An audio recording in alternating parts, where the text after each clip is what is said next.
وما قتل الشيخ العلامة الفقيه عبد الرحمن العدني رحمه الله وأسكنه فسيح جناته إلا من هذا الباب، من باب المؤامرة. فلم يكن هذا الفعل مجرد تصرف ممن فعلوا هذه الجريمة الشنيعة وارتكبوا هذه الفعل الفظيعة، وإنما كما سمعت مؤامرة وراءها من وراءها.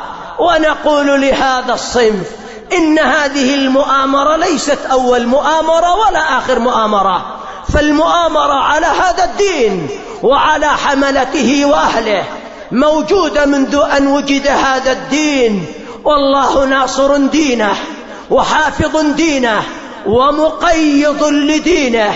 من يحمله إن ذهب شخص جاء الله بآخرين، وإن قتل عالم وكفى بهذا جرما جاء الله بعلماء بإذنه سبحانه وتعالى.